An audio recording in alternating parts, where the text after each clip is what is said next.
এখন তো সুদ ঘুষ চলে বিভিন্ন কায়দায়। সুদ খায় মুনাফার নামে মাসলা ফতুয়া মাইরা, আর ঘুষ খায় হাদিয়ার নামে, বকশিসের নামে। কথা কোন ঠিক কিনা? আমি তো কথা কই হক লাগে না ডক, অনেকে শুই না করে ফক ফক। কথা কোন ঠিক কিনা? মানে ঘুষ, সুদ খায় মুনাফার নামে ফতুয়া দিয়া, আর ঘুষ খায় বকশিসের নামে, হাদিয়ার নামে। কথা কোন ঠিক কিনা? এই সমস্ত নামাজদারি বন্ধদেরকে, এই সমস্ত হারামখোরদেরকে সমাজ থেকে, দেশ থেকে আমাদেরকে উৎখাত করতে হবে, এদেরকে বয়কট করতে হবে। ঠিক কিনা জোরে বলেন।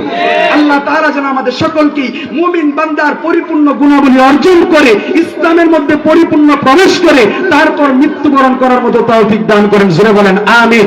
মোট কথা, সার কথা একটাই, আপনার মেয়ে আছে মহিলা মাদ্রাসায় ভর্তি করে দেন, দ্বীনের আলেমা বানান। আপনার ছেলে আছে পুরুষ কওমিয়া মাদ্রাসায় ভর্তি করে দেন, দ্বীনের হাফেজ আলেম বানান। আপনি মারা গেলেও এই সন্তানের উসিলায় যারা এই সন্তানকে সহযোগিতা করবে, যারা মা বাবা আছে, গার্ডিয়ান আছে, লজিং মাস্টার আছে, এলাকাবাসী আছে, যারা সহযোগিতা করে, প্রত্যেকের কবরে আযাব আল্লাহ মাফ করে দিবে। কিয়ামতের ময়দানে এই আলেম আলেমাকে আল্লাহ তাআলা আদেশ দিয়ে দিবে, তোমার যাকে ইচ্ছা তাকে তুমি জান্নাতে নিয়ে যাও। তখন এই আলেম আলেমা, হাফেজ হাফেজা আপনাকে আমাকে রেখে জান্নাতের মধ্যে একা একা যাবে না। তো সুতরাং নিজের সন্তানকে দ্বীনের শিক্ষায় শিক্ষিত করার দরকার আছে না নাই?